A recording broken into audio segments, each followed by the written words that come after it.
જય શ્રી કૃષ્ણ મિત્રો. તો આજના વિડીયોમાં આપણે જાણીશું શ્રી શ્યામ સુંદરની સ્વપ્ન લીલા વિશે. તો ચાલો શરૂ કરીએ આજનો વિડીયો. રાધા મહાભાવની આવી અલૌકિક મનોદશામાં સમય પસાર કરી રહેલા શ્રી કૃષ્ણને એક રાતે એવો વિચાર આવ્યો કે ગાંધારી શાપ નિર્મિત કે વિધિ નિર્ણિત દુર્ઘટનાઓ સાકાર થવા માંડે તે પૂર્વે હવે જે થોડો ઘણો સમય બાકી રહ્યો છે તેમાં દ્વારિકાના રાજમહાલયનું અને અંતઃપુરમાં આવાસોનું સમગ્ર વાતાવરણ શ્રી રાધામય બની જાય તે માટે કોઈ અદ્ભુત માયાની રચના કેમ ન થઈ શકે. દ્વારિકાની રાજમહેલ નિવાસી પ્રત્યેક વ્યક્તિના રોમ રોમ સુરમ્ય વ્રજભૂમિના રોમાંચક સંસ્મરણોથી ભીંજાઈને તરબતર થઈ જાય તે સારું કોઈ દિવ્ય લીલાનો આવિર્ભાવ કેમ ન કરી શકાય. કૃષ્ણાવતારની મારી અવિસ્મરણીય બાળ લીલાઓ શાબ્દિક રીતે પુનર્જીવિત થઈને જાણે નજરો નજર તાદશ્ય થઈ રહી હોય એવી ભૂમિકાનું સર્જન થઈ શકતું હોય તો તેમ કરવામાં વાંધો શો? અને યોગેશ્વર શ્રી કૃષ્ણે મનમાં જ્યાં આટલો વિચાર જ કર્યો ત્યાં તો સદાય એમની ઈચ્છા વશ વર્તીની યોગ માયાએ પોતાની દિવ્ય માયા શક્તિનો એવો પ્રબળ પ્રભાવ પ્રસારિત કર્યો કે દ્વારિકાના રાજમહેલોમાં નિવાસ કરતા શ્યામ સુંદરના તમામ સ્વજનો જ નહીં, ખુદ રાધા રમણ ઘનશ્યામ પોતે પણ માયાવી પ્રભાવના પ્રવાહથી ભીંજાયા વિના ન રહી શક્યા. એકવાર એવું બન્યું કે 10-12 દિવસની લાંબી પ્રવાસ યાત્રા દરમિયાન રાજકાજની અનેક આંટીઘૂંટીઓ ઉકેલીને માનસિક રીતે થાકેલા દ્વારકાધીશ રાત્રિનો બીજો પ્રહર પૂરો થવાની તૈયારી હતી ત્યારે રાજભવનમાં પરત આવ્યા. અત્યારે ભોજન કરવાની ખાસ રુચિ ન હતી અને લાંબી મુસાફરીનો થાક પણ લાગ્યો હતો એટલે સીધા પટરાણી રૂકમણીના આવાસે પધાર્યા. હાથ પગ મોં ધોઈ શયન વસ્ત્રો પરિધાન કરી થોડું દૂધ પીને પ્રભુ એમના શયન કક્ષમાં ચાલ્યા ગયા. આ બાજુ અન્ય 7 રાણીઓને જેવા સમાચાર મળ્યા કે સ્વામીનાથ ઘેર પધાર્યા છે એટલે એમનું ક્ષેમ કુશળ જાણવા અને મુખારવિંદના દર્શન કરવા સત્યભામા, જાંબવતી, કાલિંદી, મિત્રવિંદા, ભદ્રા, સત્યા અને લક્ષ્મણા ઝટપટ પોતપોતાના આવાસોમાંથી નીકળીને સીધી કૃષ્ણ ભવન તરફ ચાલી નીકળી. ત્યાં તો સામેથી ભગવાન શ્રી કૃષ્ણનો સારથી દારૂક રથ અને અશ્વોને પોતપોતાને સ્થાને ગોઠવીને આવી રહ્યો હતો. તેને સ્વામી અંગે પૂછપરછ કરી તો જાણવા મળ્યું કે દ્વારકાધીશ ત્યારે કૃષ્ણ ભવનમાં નથી, સીધા રૂક્ષ્મણી ભવનમાં જ ગયા છે. એટલે કદાચ ભોજન લેતા હશે યા તો વાતો કરતા હશે એમ સમજીને કદી મર્યાદા ભંગ ન કરનારી કૃષ્ણની 7 રાણીઓ યોગ માયાના પ્રભાવે કરીને કે ગમે તે કારણે સીધી પટરાણીના મહેલ તરફ જવા આગળ વધી. કોઈ પણ દિવસ રાત્રિના સમયે અને એમાંય તે જો સ્વામી પોતાના આવાસમાં પધાર્યા હોય ત્યારે તો કદી અહીં ન આવનારી આ 7 રાણીઓને અત્યારે લગભગ મધરાત્રિએ એક સાથે આવી ચડેલી જોઈને રૂક્ષ્મણીને ભારે આશ્ચર્ય થયું. કદાચ કંઈક અજુગતું બની ગયું હશે યા કોઈ અગત્યના સમાચાર પ્રભુને આપવાના હશે તો જ આ લોકોએ આવું સાહસ કર્યું હશે એમ સમજીને પૂર્ણ સ્વચ્છતા, વિવેક અને સૌજન્યથી રૂક્ષ્મણીએ સૌને આવકાર્યા, આસન ગ્રહણ કરવા જણાવ્યું અને પછી શાંતિથી એમના આગમનનું કારણ પૂછ્યું. ઘણા દિવસે મહેલમાં પધારેલા સ્વામીનાથના દર્શન કરવા અને ચરણ સ્પર્શ કરી એમના સ્વાસ્થ્યની ખબર અંતર પૂછવા જ આ સૌ રાણીઓ તો આવી છે એટલું સાંભળ્યા પછી કંઈક હળવાશ અનુભવતા પટરાણી ધીરેથી બોલ્યા, સ્વામીનાથ તો કશું ખાધા પીધા વિના અને જાજી વાતચીત કર્યા વિના હું ખૂબ થાકી ગયો છું, મારે સૂઈ જવું છે, એમ કહીને એમના શયન કક્ષમાં ચાલ્યા ગયા છે. એમની માનસિક સ્થિતિ તો તમે સૌ ક્યાં નથી જાણતા. હમણાંથી તો મારી સાથે પણ ખપ પૂરતી જ વાત કરે છે. એમને શયન કક્ષ સુધી વળાવીને એમની આજ્ઞા મુજબ ત્યાંથી પાછી વળીને હું સૂઈ જવાની તૈયારી જ કરતી હતી. ત્યાં સેવિકાએ સમાચાર આપ્યા કે આપ સૌ આ બાજુ પધારી રહ્યા છો, એટલે રોકાઈ ગઈ. બોલો હવે શું કરવું? સત્યભામાએ સૂચવ્યું, અમે હવે અહીં સુધી આવી જ ગયા છીએ તો એક કામ કરીએ, ચૂપચાપ અંદર જઈને જોઈ લઈએ કે સ્વામીનાથ જાગે છે કે ઊંઘી ગયા છે. જો ખરેખર પોઢી ગયા હશે તો ચરણ સ્પર્શ કરવાથી એમનો નિંદ્ર ભંગ થઈ જશે, માટે કેવળ મુખ દર્શન કરીને જ અમે સંતોષ માની લઈશું. અને જો જાગતા હશે તો ચરણ સ્પર્શ કરીને થોડીક ઔપચારિક વાતો કરી અમે વિદાય લઈશું. બોલો કેમ લાગે છે? સત્યભામાએ અન્ય સૌને પૂછ્યું. સૌએ કહ્યું, બરાબર છે. એટલે રૂકમણીથી કંઈ બોલાયું નહીં. જેવી ભગવાનની મરજી એમ મનમાં વધીને એમણે કહ્યું, તો ચાલો હું પણ તમારી સાથે આવું છું. અવાજ ન થાય એ રીતે સૌ ચૂપચાપ મારી પાછળ પાછળ ચાલ્યા આવો.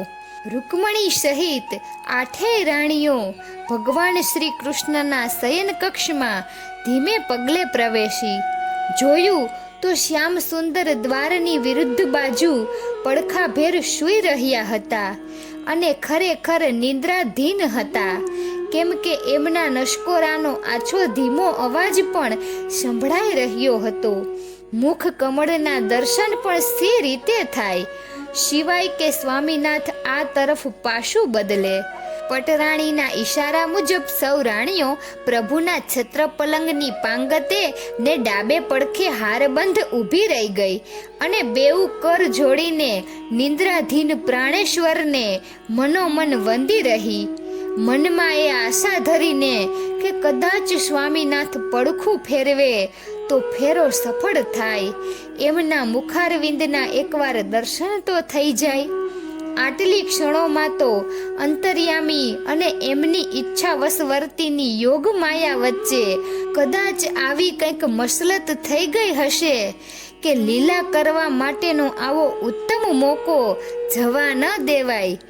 કોઈ દિવસ નહીં ને આજે જો અષ્ટરાણીઓ એક સાથે મધ્યરાત્રિના સમયે સ્વામી સમક્ષ આમ હાથ જોડીને ઊભી રહી હોય અને પતિદેવ તો ઘસઘસાટ ઊંઘી રહ્યા છે એવી એમને પ્રતીતિ પણ થઈ ગઈ હોય, તો પછી માયાનો એકાદ ચમત્કાર થઈ જાય તો એમાં ખોટું શું?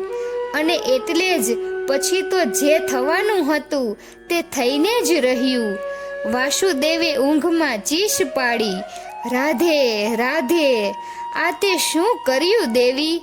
અને આટલું કહેતાની સાથે જમણા પડખેથી ડાબા પડખે ફરી જઈને યાદવેન્દ્ર શ્રી કૃષ્ણ કોઈ નાનું બાળક બિહામણું સ્વપ્ન જોઈને છડી ઉઠે ને ઊંઘમાં હિબકા ભરે તેમ આક્રંદ સહ ઊંકારા કરવા લાગ્યા.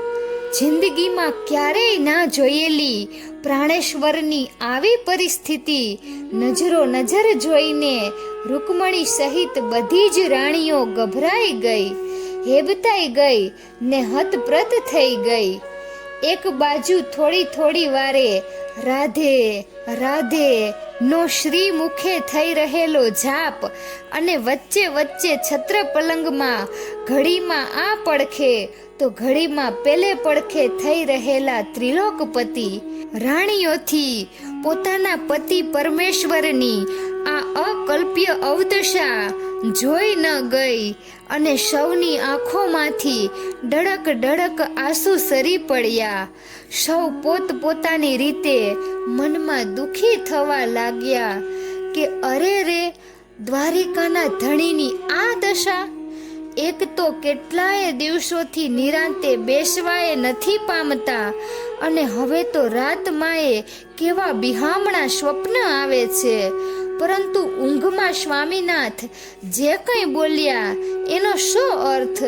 એવું તે શું જોયું હશે પ્રભુએ સપનામાં કે એમના જેવા મહાપુરુષથી આમ ચીસ પડાઈ ગઈ? હજી પણ શું ચાલી રહ્યું હશે એ સપનામાં કે પ્રાણેશ્વર ક્યારનાય દુખી થઈ રહ્યા છે? ઓ ભગવાન, હવે તો જોઈ જતી નથી એમની આ સ્થિતિ. આમને આમ ક્યાં સુધી ચાલશે ને ક્યાં સુધી આપણે ચૂપચાપ જોયા કરીશું? હવે તો આ સ્વપ્ન તૂટી જાય એવો કોઈ ઉપાય કરવો જ પડશે ને પ્રભુને ગમે તે ભોગે એકવાર ઊંઘમાંથી જગાડી જ દેવા પડશે. સાતેય રાણીઓએ પટરાણી રૂકમણીજીની ભણી દયા ભરીને આજીજી ભરી દ્રષ્ટિ નાખી ને આંખને ઈશારે અનુરોધ કર્યો કે પ્રાણનાથને આ દુઃસ્વપ્નની આઘાતજનક અસરમાંથી મુક્ત કરવા આપ કૃપા કરો. સૌ જાણતા હતા કે જે કોઈ યુક્તિ પ્રયુક્તિ સૂઝે તે અજમાવીને પતિદેવને જગાડવાનો એકમાત્ર અધિકાર અત્યારે શ્રી રૂકમણીજીને જ હતો, કેમ કે પ્રભુ અત્યારે પટરાણીના શયન કક્ષમાં હતા. હવે વધારે વિલંબ કરવો પાલવે એમ પણ ન હતો, કેમ કે નિંદ્રાવશ સ્વામી જે રીતે આક્રંદ અને વલોપાત કરી રહ્યા હતા તે તો હવે સ્વામીના સ્વાસ્થ્યને પણ જોખમમાં મૂકી દે એવું ગંભીર ભાસતું હતું. સાતેય સપત્નીઓની વિનંતી અને એમના ચહેરા પરની ચિંતાને અજંપો જોઈને શ્રી રૂકમણીજીએ મનમાં નિર્ધાર કરી લીધો. મનોમન પ્રભુની ક્ષમા યાચીને તેમણે પ્રથમ સ્વામીનો ચરણ સ્પર્શ કર્યો અને પછી ધીરેથી પલંગ નીચે બેસી જઈને હળવે હાથે વાલાજીની પગચંપી કરવા માંડી. પતિવ્રતા નારી માટે નિંદ્રાધીન પતિદેવને જગાડવાનો આજ એક ઉત્તમ માર્ગ ગણાય છે, જેનું શ્રી કૃષ્ણના પટરાણીએ અક્ષરશઃ પાલન કરી બતાવ્યું. ઊંઘતો બોલે પણ જાગતો ન બોલે એના જેવી પરિસ્થિતિમાં ક્યારનીય દ્વિધા અનુભવી રહેલા શ્યામ સુંદરને તો આટલું જ જોઈતું હતું. જાણે ભર ઊંઘમાંથી ઝબકીને જાગ્યા હોય એવા ભાવથી આંખો ચોડીને બેઠા થતા શ્રી કૃષ્ણે આઠેય રાણીઓના શંકાશીલ ચહેરા પરના મનોભાવ નિરખીને લીલા સફળ થવાનો સંતોષ અનુભવ્યો. પછી પોતે કંઈ જાણતા નથી એવા નિખાલસ ભોળપણથી પેલું માદક મોહક સ્મિત રેલાવીને આશ્ચર્ય ભાવે પૂછવા લાગ્યા, કેમ કેમ શું થયું? બધા ક્ષેમ કુશળ તો છો ને? કેમ અત્યારે બધા ભેગા થઈને? રાણીઓ શરમાઈ ગઈ. શું બોલવું તે સૂઝ્યું નહીં. બધી એકબીજાની સામે જોવા લાગી. ચતુર સત્યભામાએ બાજી સંભાળી લીધી. કંઈ થયું નથી પ્રભુ, સર્વ કુશળ મંગળ છે. આ તો ઘણા દિવસે આપ દ્વારિકામાં પુનઃ પધાર્યા છો એવા સમાચાર મળતા રહેવાયું નહીં. આપના મુખ કમળના દર્શન કરવા અને પાયલાગણ કરવા આવેલા, પરંતુ આપ તો સત્યભામા આગળ બોલી ન શક્યા. યોગેશ્વર ખડખડાટ હસી પડ્યા અને બોલ્યા, ભલે ભલે, સુખી થાઓ. સતત 4 દિવસથી ધરાઈને ઊંઘવા મળ્યું ન હતું અને એક ધારી લાંબી મુસાફરીનો થાક પણ હતો, એટલે હું તો પડતા વેત ઊંઘી ગયો. ચાલો સવારે નિરાતે વાતો કરીશું. બસ અત્યારે શાંતિથી જાઓ અને સૂઈ જાઓ. શુભ રાત્રિ કહીને ભગવાને સૌને વિદાય થવાની આજ્ઞા આપી. એટલે વારા ફરતી ચરણ સ્પર્શ કરીને સૌ એક પછી એક બહાર નીકળવા લાગ્યા. છેલ્લે એક અર્થસૂચક નજર અંતર્યામી પર ફેંકીને પટરાણી રૂકમણી પણ ધીમે પગલે શયન કક્ષની બહાર ગયા. એટલે શ્યામ સુંદર પલંગમાં પડખા ભેર પોઢી ગયા ને મનમાં હસતા હસતા વિચારી રહ્યા, આજે આટલી લીલા પર્યાપ્ત છે, જોઈએ હવે આનો કેવો પડઘો ને પ્રતિભાવ કાલે પડે છે. રૂકમણી ભવનમાંથી લગભગ મધરાત્રે પોતપોતાના આવાસમાં પાછી ફરેલી શ્રી કૃષ્ણની પેલી 7 રાણીઓમાંથી એકેયને પછી તો ઊંઘ જ ના આવી. ક્યાંથી આવે? સૌના મનમાં ભારે ખળભળાટ મચ્યો હતો. સૌનું ચિત્ત ગહન વિચાર ચકડોળના ચક્રાવે ચડ્યું હતું. સૌ મનોમન પૂછી રહ્યા હતા કે કોણ છે આ રૂપસુંદરી રાધા, જે હજીએ શ્યામ સુંદરનો કેળો મૂકતી નથી? એવી તે કેવી હશે એ ગોકુળની ગોવાલણી કે એની સાથેનો બાળપણનો નેડો યદુનંદન તોડી શકતા નથી? એવા તે કેવા ગાઢ સંબંધો હશે એની સાથે ઘનશ્યામના કે વર્ષોના વહાણા વાયા તોય દેવકી નંદન એને ભૂલી શકતા નથી? એવી તે કેવી અલબેલી હશે એ નાર કે ઊંઘમાંય જેનું નામ જગજીવનની જીભ પર રમ્યા કરે છે? એવું તે શું કર્યું હશે એણે સ્વપ્નમાં કે યોગેશ્વર શ્રી કૃષ્ણથી પણ ચીસ પડાઈ ગઈ? એવું તો પછી શું બન્યું હશે સપનામાં કે ઋષિકેશના હૃદયને આટલી વ્યથા પહોંચી? આવી તો જાત જાતની શંકા કુશંકાઓ અને કુતૂહલ કલ્પનાઓથી ભગવાનની ભાર્યાઓની નીંદ વેરણ થઈ ગઈ. માનવ સ્ત્રી સહજ આવી જિજ્ઞાસા ઝંખનાથી ખુદ રૂકમણીજી પણ બાકાત ન રહી શક્યા. એમના ચિત્તના પણ ચેન શાંતિ હણાઈ ગયા. એ પણ રાતભર પલંગમાં પડખા ફેરવતા જ રહ્યા.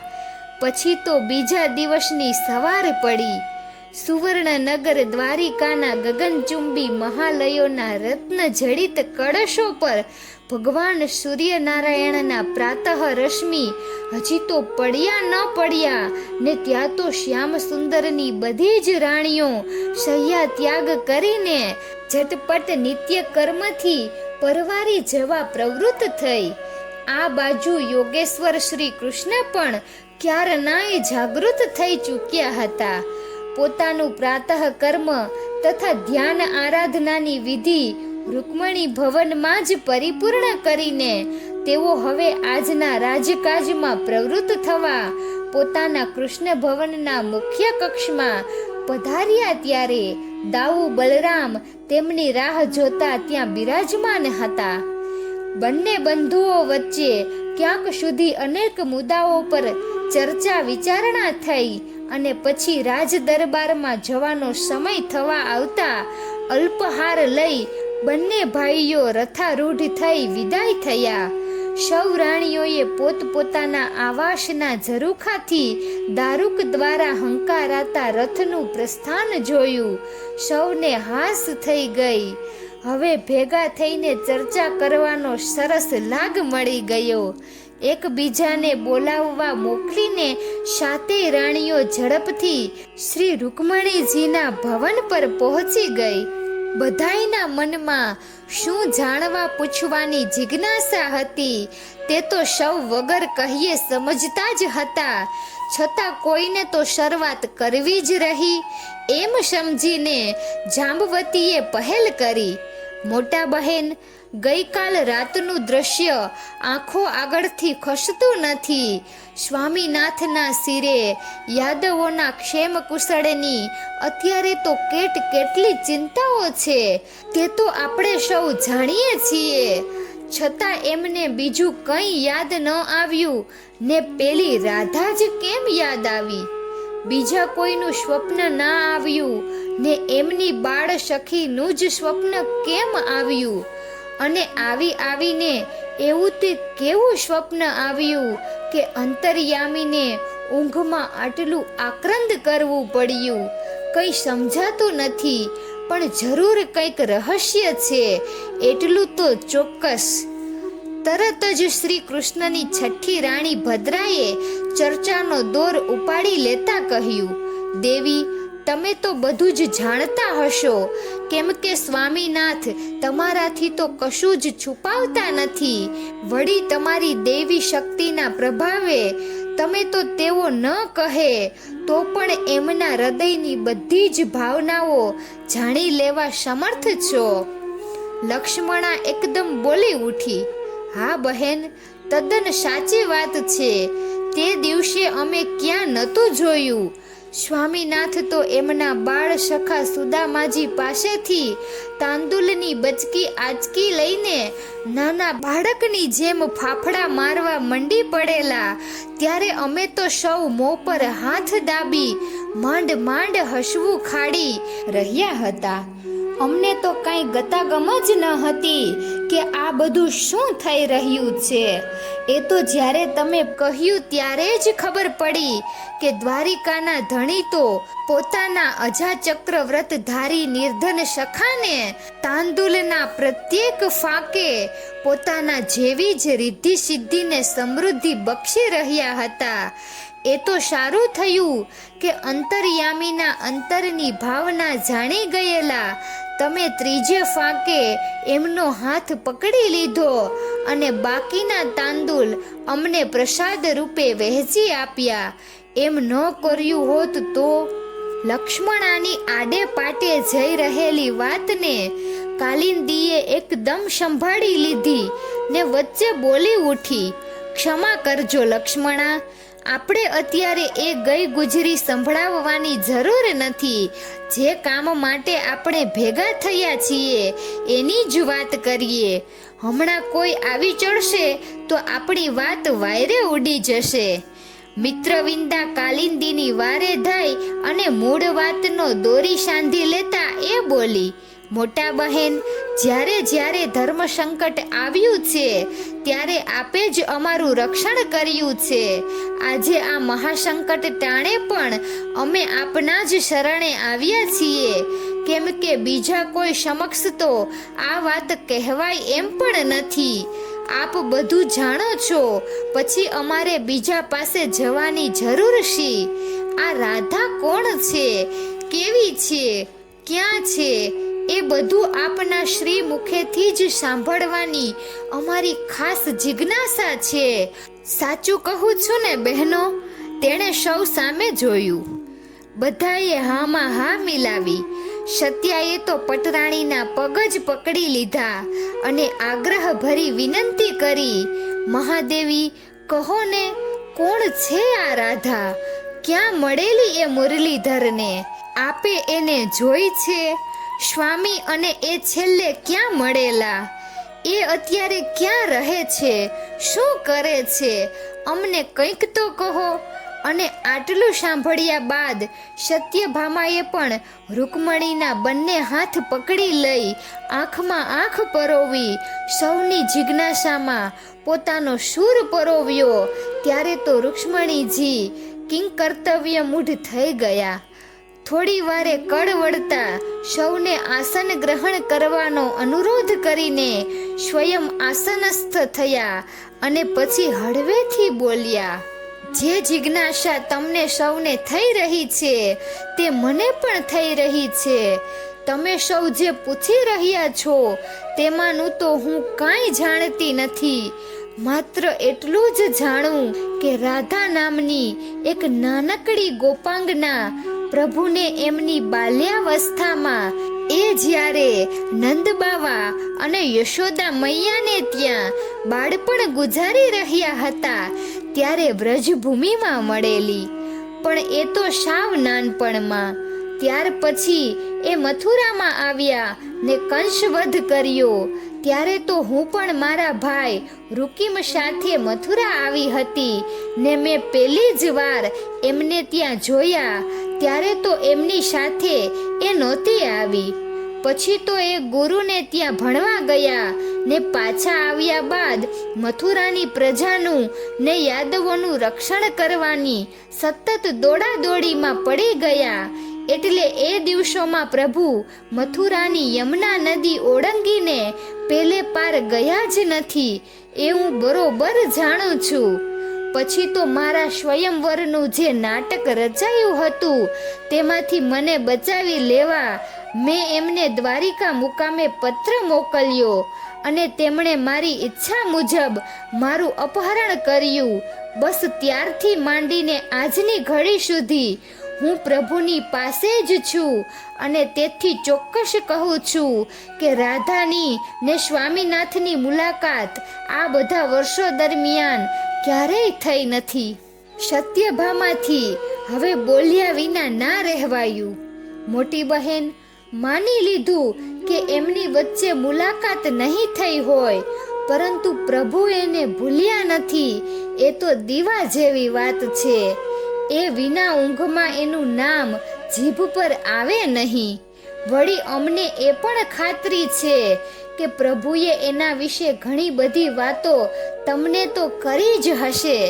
ખાસ કરીને એ એમને ક્યાં મળેલી, ક્યારે મળેલી, કેટલો સમય બંને સાથે રહેલા, એ દરમિયાન શું શું બનેલું, એ અત્યારે ક્યાં રહે છે, આ બધું કંઈ તમારાથી અછાનું હોય નહીં.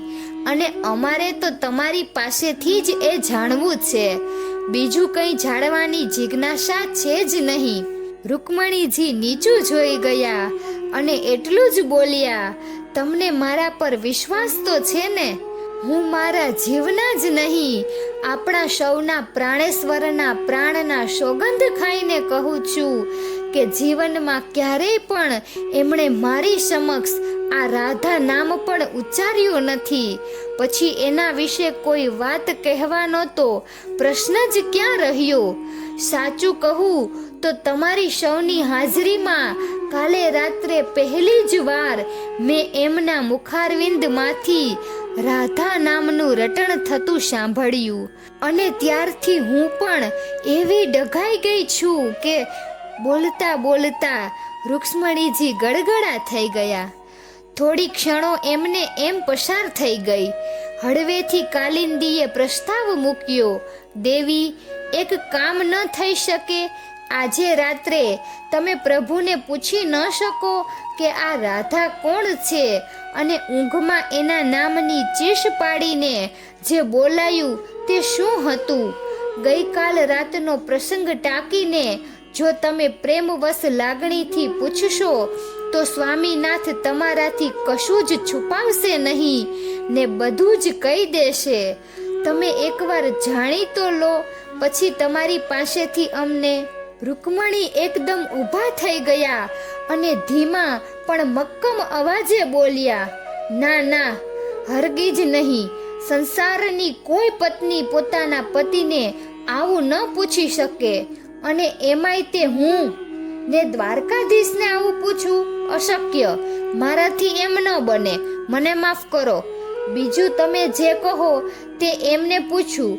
અરે, મારું મૃત્યુ ક્યારે થવાનું છે એ પણ પૂછી શકું, પરંતુ આ રાધા કોણ છે એટલું પણ મારાથી એમને કદાપી કાળે નહીં પૂછી શકાય. રૂક્ષ્મણીના ગળે ડૂમો બાજી ગયો હોય અને આટલું કહેતા કહેતા તો એમની આંખમાં જળજળિયા આવી ગયા. પછી તો આવી ભાવ સ્થિતિમાં થોડો સમય પસાર થઈ ગયો. હવે રૂકમણીજી સાથે આ વાતની ચર્ચા કરવાનો કોઈ અર્થ નથી એમ સૌ સમજી ગયા. ખુદ રૂકમણીજી પણ ધીરે ધીરે સ્વસ્થ થતા ગયા. તેમણે સૌના માટે અલ્પાહાર ફળાહારની વ્યવસ્થા કરી અને છેલ્લે ઉઠતા સત્યભામાએ કહ્યું, તમારા સૌના ગળે જો વાત ઉતરે તો હું એક રસ્તો બતાવું. રૂકમણી સહિત સૌએ મુખ સંમતિ દર્શાવી, કેમ કે સત્યભામાની શક્તિ, સાહસ અને સૂઝબુદ્ધિ પર સૌને પહેલેથી જ અહોભાવ હતો. સત્યભામા બોલ્યા, હું જાણું છું ને માનું છું ત્યાં સુધી દ્વારિકાના રાજમહાલયમાં આપણા સ્વામી સિવાય બીજી બે વ્યક્તિઓ એવી છે જેમણે બંસીધરની બાળ સખી શ્રી રાધાને નજરો નજર જોઈ છે. એટલું જ નહીં, આ બંને વચ્ચે ત્યાં જે કંઈ બનેલું તેના પ્રત્યક્ષ સાક્ષી પણ આ બે જણ છે. આટલું સાંભળતા તો સૌના શ્વાસ અધ્ધર થઈ ગયા ને આગળ સાંભળવા કાન અધીરા થઈ ઉઠ્યા. સત્યભામાએ ભૂમિકા બાંધીને હવે વધારે સ્પષ્ટતા કરતા કહ્યું, આ બે વ્યક્તિઓ પૈકી એક વ્યક્તિ તો એવી છે કે એમની પાસે આમાંનું કાંઈ પણ પૂછવા જવાની આપણી કોઈની હિંમત જ ન ચાલે, કેમ કે એ વ્યક્તિ છે પ્રભુના જ્યેષ્ઠ ભ્રાતાશ્રી દાઉજી બલરામ. સૌએ હા કહીને નિરાશાનો ઘેરો સૂર રેલાવ્યો. પરંતુ જે બીજા વ્યક્તિ છે, સત્યભામાએ આગળ ચલાવ્યું, તે કદાચ આપણી મનોકામના પૂર્ણ કરે એવા દયાળુ ને માયાળુ છે. એ છે શ્યામ સુંદરના જ્યેષ્ઠ માતૃશ્રી રોહિણીમાં. તેઓ એ સમયગાળામાં ત્યાં વ્રજભૂમિમાં જ રહેતા હતા અને તેથી મને લાગે છે કે રાધાના શ્રી કૃષ્ણ સાથેના સંબંધો વિશે તેઓ ઘણું બધું જાણતા હશે. સાનંદાશ્ચર્યથી સૌના નયન વિસ્ફારિત થયા. દેવકીમાં કરતાંય રોહિણીમાં પ્રત્યે બધી પુત્રવધુઓને સવિશેષ માયા મમતા હતી, કેમ કે રોહિણી માનો સ્વભાવ જ એવો હસમુખો, સ્નેહાળ અને વાત્સલ્ય સભર હતો કે એમની પાસે જવામાં ને જે કંઈ પૂછવું હોય તે પૂછવામાં કોઈને કદી પણ ક્ષોભ સંકોચ થયા ન હતા. ખુદ રૂકમણીજીને પણ સત્યભામાની આ દરખાસ્ત ગમી ગઈ અને તેમણે જ્યારે આ પ્રસ્તાવને અનુમોદન આપ્યું પછી તો સૌ હર્ષ વિભોર થઈ ઉઠ્યા. ઘડી પહેલાનું ભારેખમ વાતાવરણ હવે એકદમ હળવું ફૂલ થઈ ગયું અને હળવા વાતાવરણમાં જ ચર્ચા વિચારણા કરીને એવું ગોઠવી કાઢ્યું કે બને તો આજે જ બપોર બાદ સૌએ સમૂહમાં રોહિણી માના આવાસે એમની ખબર અંતર પૂછવાના બહાને જવું અને ધીરે રહીને શ્યામ સુંદરના બાળપણ વિશે જાણવાની જિજ્ઞાસા વ્યક્ત કરવી. પછી તો જે થાય તે ખરું. નંદ કિશોરે નીંદમાં લીધું રાધા નામ, સ્વપ્ન રૂપે લીલા કરી હરખ્યા ઉર ઘનશ્યામ. રાણી સૌ અધીરી બની સૂઝે ન કોઈ કામ, રાધા રાધા હૃદયમાં રટણ રટે અવિરામ. મિત્રો, તો અહીં શ્યામ સુંદરની સ્વપ્ન લીલા સમાપ્ત થાય છે. તો આવતા વિડીયોમાં આપણે રોહિણી માની દૂરંદેશી વિશે જાણીશું. જો તમને અમારો આ વિડીયો પસંદ આવ્યો હોય તો વિડીયોને લાઈક અને શેર કરજો અને અમારી ચેનલને સબસ્ક્રાઈબ કરજો. વિડીયો અંત સુધી જોવા બદલ ખૂબ ખૂબ આભાર. જય શ્રી કૃષ્ણ. રાધે રાધે.